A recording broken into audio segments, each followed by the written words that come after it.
Bonjour mes amis. J'ai décidé de vous parler de Pâques. Pâques est la fête la plus importante du christianisme. Elle commémore la résurrection de Jésus-Christ. Pâques marque le triomphe de la vie sur la mort. Il s'agit de l'événement le plus significatif du calendrier pour nous chrétiens.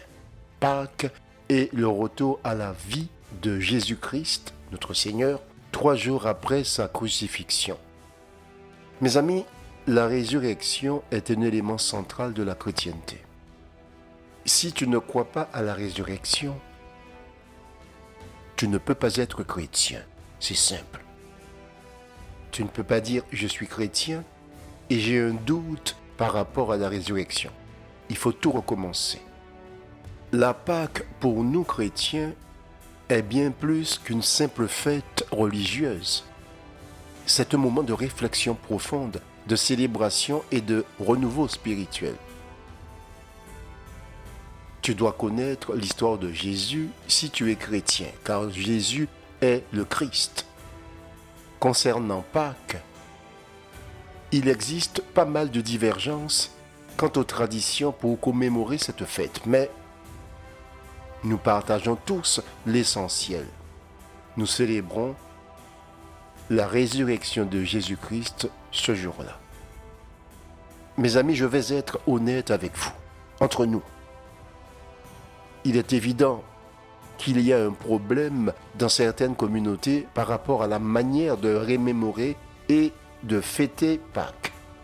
En ce qui me concerne, je ne suis ni traducteur, ni copiste, ni bibliste. Je vous propose d'explorer les détails plus tard dans cette étude. Je vous disais donc que nous croyons que Jésus-Christ est ressuscité des morts. C'est la résurrection qui façonne notre foi. Pour affirmer cela, nous nous appuyons sur Matthieu 12, 40. Car, de même que Jonas fut 3 jours et 3 nuits dans le ventre d'un grand poisson, de même le Fils de l'homme sera 3 jours et 3 nuits dans le sein de la terre. C'est là-dessus que nous nous appuyons pour dire que Jésus est ressuscité. Pâques est l'occasion de nous rappeler que la mort n'est pas une fin, mais plutôt un passage vers une nouvelle vie. Pour nous chrétiens, c'est l'occasion de nous rappeler la promesse que Jésus a faite à tous ceux qui croient en lui. Cette promesse, c'est la vie éternelle. Je vais explorer les multiples facettes de Pâques afin de mieux comprendre son sens profond et son impact sur notre vie quotidienne. D'abord, dans l'Ancienne Alliance, les Écritures nous rapportent que Dieu a ordonné aux Israélites de marquer leurs portes avec le sang d'un agneau afin que l'ange de la mort passe au-dessus de leur maison lors de la dernière plaie infligée à l'Égypte. C'est ainsi que la Pâque est devenue un symbole de protection et de salut, une promesse de Dieu envers son peuple. Dans l'Ancienne Alliance, pour éviter la mort, il fallait mettre le sang d'un agneau sur la porte. Mais dans la Nouvelle Alliance, il n'est plus question de mettre du sang d'agneau au-dessus de notre porte. Dans la Nouvelle Alliance, la Pâque revêt une signification profondément transformée à travers la crucifixion et la résurrection de Jésus-Christ. Dans la Nouvelle Alliance, Jésus a remplacé l'agneau. C'est la raison pour laquelle il est appelé l'agneau de Dieu. Il s'est offert en sacrifice volontaire pour réconcilier l'humanité avec son Dieu. En donnant sa vie, Jésus a permis notre salut. Ainsi, la Pâque ne symbolise plus uniquement une libération physique, mais elle devient également une célébration de la libération spirituelle. À travers Pâques, notre vie spirituelle est renouvelée. Maintenant, mes amis, si vous le voulez bien, nous allons voir la Pâque.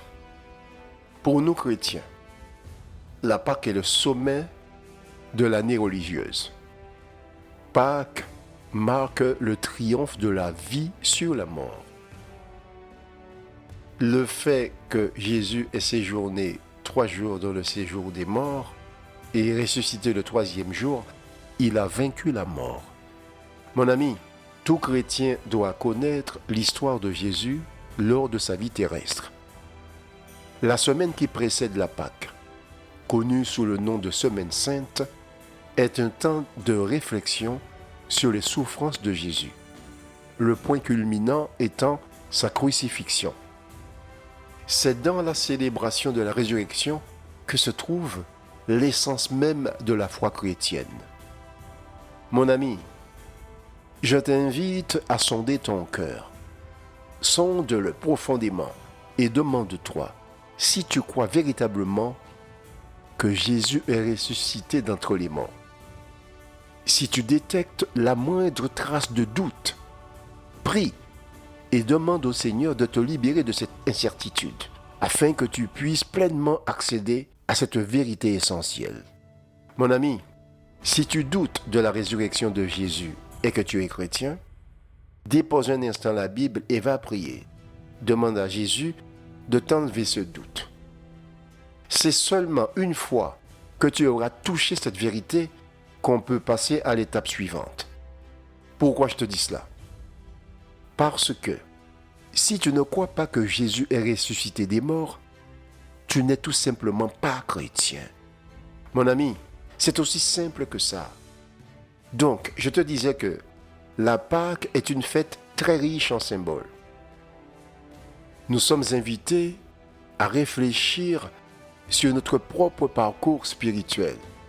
Elle nous rappelle que, tout comme le peuple d'Israël a été libéré de l'esclavage, nous aussi, nous sommes libérés des chaînes du péché et de la mort grâce à la résurrection de Jésus-Christ. C'est pour cela que je te dis que c'est important, mon ami. C'est le préalable. Mes amis, permettez-moi une petite parenthèse concernant le peuple d'Israël. Le peuple d'Israël dont il est question ici représente les enfants de Dieu, ceux qu'il chérit. Il s'agit de l'Église en majuscule et non l'Israël géographique actuel. Voilà. Mes amis, je vous propose maintenant de commencer notre étude en remontant à la semaine qui précède la Pâque. Cette semaine est appelée souvent la semaine de la Passion du Christ. Nous allons retracer les événements marquants de cette période jusqu'à la crucifixion. En effet, mes amis, cette semaine a été marquée par de nombreuses actions et une tension qui ne cessait de croître jour après jour. Suivez-moi. Nous débuterons donc notre parcours avec le dimanche qui précède Pâques, connu sous le nom de Dimanche des Rameaux. Nous allons procéder ainsi jusqu'au lundi de Pâques. Donc, le Dimanche des Rameaux. Ce jour-là, Jésus entre à Jérusalem monté sur un âne, un acte symbolique qui signifie l'accomplissement des prophéties messianiques. Cet événement marque le début de la passion du Christ. Zacharie 9, 9. Voici ton roi qui vient à toi. Il est juste, victorieux. Il est humble et monté sur un âne, sur un ânon, le petit d'une ânesse. Ça se passe le dimanche des Rameaux. Cette prophétie a été faite par Zacharie plusieurs siècles avant la vie terrestre de Jésus. Nous passons au lundi saint. Jésus purifie le temple. Il renverse les tables des changeurs et chasse ceux qui vendaient des animaux pour les sacrifices. Il dénonce ainsi la commercialisation de la foi et la corruption religieuse. Ça se passe le lundi. Matthieu 21, 13, il déclare « Ma maison sera appelée une maison de prière, mais vous en faites une caverne de voleurs. » Le mardi saint. Jésus enseigne profondément. Il parle des signes de la fin des temps et de l'importance de la vigilance. C'est aussi le jour où Marie de Béthanie oint les pieds de Jésus avec un parfum coûteux. Jésus défend cet acte en disant, Jean 12, 8, « Vous aurez toujours des pauvres avec vous, mais moi, vous ne m'aurez pas toujours. » Le mercredi saint, c'est le jour de la trahison de Judas Iscariote. Ému par l'argent, Judas conclut un pacte avec les chefs religieux pour livrer Jésus. Mes amis, ce moment tragique met en lumière les luttes internes que beaucoup d'entre nous affrontent entre la fidélité à Christ et les tentations du monde. Le jeudi saint, c'est le jour du dernier repas. Jésus, à ce moment-là, institue l'Eucharistie, offrant son corps et son sang comme nourriture spirituelle. Ce dernier repas est appelé la Sainte Seine. Mes amis, l'Eucharistie ou la communion, tous ces termes désignent la même chose. Il s'agit du dernier repas de Jésus lors de sa vie terrestre. Ce moment est d'une importance capitale pour nous chrétiens, car il nous rappelle la communion que nous avons avec le Christ. Matthieu 26, 26. Il prend le pain et le vin et dit, « Prenez, mangez, ceci est mon corps. Buvez-en tous, car ceci est mon sang. » Après le repas, Jésus se retire au jardin de Gethsémani pour prier. Il était conscient de l'angoisse qui l'attend. C'est dans ce jardin, sous l'ombre des oliviers, qu'il exprime sa douleur et sa lutte.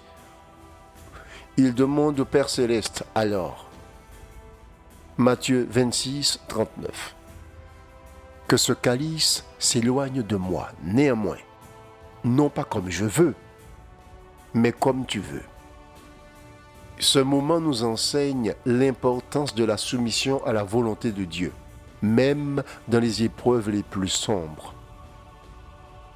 Le vendredi saint. Mes amis, c'est le jour le plus sombre de la semaine sainte. Il marque la crucifixion de Jésus. Le poids de nos péchés est sur ses épaules alors qu'il est conduit au mont Golgotha.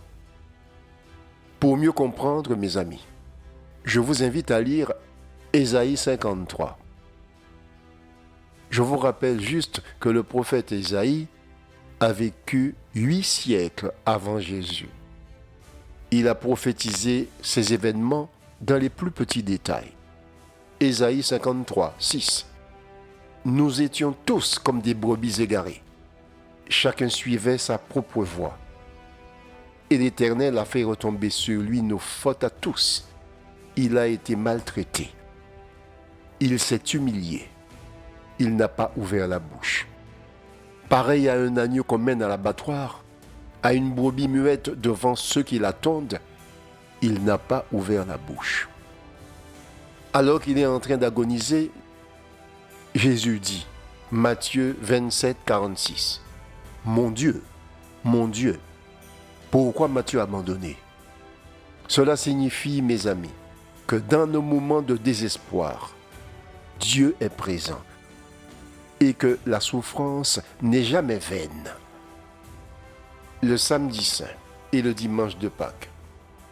Mes amis, nous allons nous attarder un peu sur le samedi et le dimanche.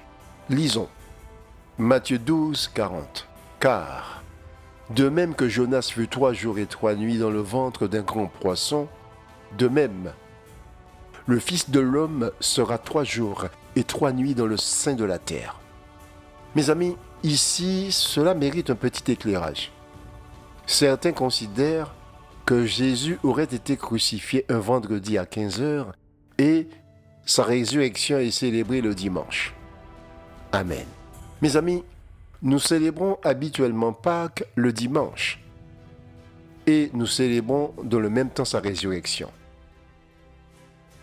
La raison de ce choix, mes amis, elle est inconnue. Je vous apporte quelques éléments de réflexion et vous vous ferez votre propre opinion. Voici. Selon les Écritures, Jésus a été crucifié un vendredi. Il est resté 3 jours et 3 nuits dans le sein de la terre, comme l'indique Matthieu 12,40. Amen. Faisons le calcul, mes amis. Du vendredi soir au samedi. Cela fait pour moi une nuit. Amen. Du samedi au dimanche. C'est la 2e nuit. Amen. Du dimanche au lundi matin, c'est la 3e nuit. Amen. Ainsi, je déduis que, durant le samedi et le dimanche, il ne se passe rien de notable. Jésus est dans les entrailles de la terre. Amen. Par conséquent, sa résurrection a eu lieu le lundi, que l'on appelle désormais le lundi de Pâques. Amen. Mes amis, ne soyez pas troublés par ce qui vient d'être dit. Je voulais simplement partager cela avec vous dans un souci de loyauté. Je ne peux pas vous dire autre chose. Les Écritures sont là pour attester cela. Amen. Nous convenons que le samedi et le dimanche, il ne se passe rien, car Jésus est dans les entrailles de la terre. Mes amis, permettez-moi d'éclairer les raisons pour lesquelles le peuple de Dieu se retrouve souvent dans la confusion. Les Écritures déjà complexes à comprendre sont parfois altérées par des copistes ou des traducteurs qui prennent certaines libertés. Cela ne fait qu'ajouter de la confusion à une situation déjà difficile. La Bible est déjà difficile à comprendre, mais si les différentes éditions bibliques ont des imprécisions, cela rend la chose encore plus complexe. Concernant le jour de la résurrection de Jésus, j'ai sélectionné pour vous quelques traductions bibliques qui sont à l'origine de ces malentendus. Pour beaucoup d'entre nous, dont j'en fais partie, le premier jour de la semaine correspond au lundi. Imaginez donc les conséquences des interprétations qui vont suivre. Prenez le temps d'examiner la traduction du verset de Matthieu 28 et vous comprendrez mieux. Je vous ai choisi plusieurs traductions de ce même verset et vous allez comprendre. Matthieu 28, 1, second. Après le sabbat, à l'aube du premier jour de la semaine, Marie de Magdala et l'autre Marie allèrent voir le sépulcre. Toujours Matthieu 28, 1, version Martin. Or, au soir du sabbat, au jour qui devait luire pour le premier jour de la semaine, Marie-Madeleine et l'autre Marie vinrent voir le sépulcre. Ainsi, mes amis, dans ces deux versions, nous comprenons que c'est le lundi. Alors, mes amis, à la lumière de ces deux versets, le premier jour de la semaine, c'est le lundi, ce qui me semble cohérent si nous considérons qu'il a été crucifié le vendredi à 15h. Amen. Mais maintenant, observez ceci. Et c'est là que nous sommes perdus. Toujours Matthieu 28, 1, chez Semeur, après le sabbat. Comme le jour commençait à poindre le dimanche matin, Marie de Magdala et l'autre Marie se mirent en chemin pour aller voir la tombe. Matthieu 28, 1, chez Second 21. Après le sabbat, à l'aube du dimanche, Marie de Magdala et l'autre Marie allèrent voir le tombeau. Mes amis, vous allez vous-même vous faire votre opinion. Ce sont ces petites subtilités qui génèrent des confusions. Il y a un éditeur qui nous dit c'est le dimanche et un autre qui nous dit que c'est le lundi. Cela n'est pas bien grave. Nous pouvons très bien nous accorder pour dire, alors que nous le fêtons le dimanche, mais en réalité, il est ressuscité le lundi. Personnellement, ça ne me pose pas de problème. Et ces petits détails n'enlèvent rien au sacrifice et à la rédemption. Amen. Jean 3, 16. Car Dieu a tant aimé le monde qu'il a donné son Fils unique, afin que quiconque croit en lui ne périsse point, mais ait la vie éternelle. L'essentiel est là, mes amis. Qu'importe le jour où nous célébrons la résurrection de Jésus, cela n'enlève rien à son sacrifice. Laissons ça de côté. Amen. La crucifixion de Jésus n'est pas la fin de l'histoire, mais plutôt le commencement d'une nouvelle alliance. Son sacrifice sur la croix est le moyen par lequel nous obtenons la rédemption. Mes amis, rédemption signifie la libération par le paiement d'un prix. Jésus nous a rachetés au prix de sa vie. Dans l'Évangile selon Matthieu, nous découvrons que les femmes Marie-Madeleine et l'autre Marie se rendent au tombeau au matin du premier jour de la semaine. Nous sommes au lundi de Pâques. Elles sont accueillies par un tremblement de terre et un ange qui déclare Matthieu 28, 6. Il n'est pas ici, car il est ressuscité, comme il l'avait dit. Cette scène souligne la place privilégiée et mystérieuse des femmes dans le plan de Dieu, car elles sont les premières témoins de la résurrection. Le rôle des femmes dans la proclamation de l'Évangile est mystérieux. C'est un mystère qui dépasse tout entendement. Pour ce qui est de la résurrection de Jésus, il y aura des doutes, et c'est normal, car même ceux qui ont été les plus proches de Jésus ont connu des moments de doute. Marc 16, 14. Enfin, il apparut aux 11 pendant qu'ils étaient à table. Et il leur reprocha leur incrédulité et la dureté de leur cœur, parce qu'ils n'avaient pas cru ceux qu'il avait vus ressusciter. La résurrection de Jésus est le cœur de la foi chrétienne. Parfois, le doute peut s'immiscer en nous. Jésus le comprend. Mon ami, il ne te rejettera pas à cause de tes doutes. Il n'a pas abandonné Pierre ni repoussé ses disciples lorsqu'ils ont douté. Donc, il ne te rejettera pas. Pâques marque le commencement de la nouvelle alliance. Cela signifie que les pratiques anciennes sont désormais abandonnées. Il n'est plus nécessaire d'offrir le sang d'un agneau pour le pardon des péchés. La lapidation n'a plus lieu d'être et il nous est permis de manger de tout. Tout ce qui nous condamnait a été annulé par son sacrifice. L'Ancien Testament, c'est l'ombre du Nouveau Testament. Mes amis, par son sacrifice, Jésus a enlevé le voile qui nous séparait de Dieu le Père. Il nous a ainsi ouvert le chemin vers le Père. À partir de ce moment où Dieu s'est sacrifié pour nous, nous vivons désormais sous la nouvelle alliance. 1 Corinthiens 11, 23.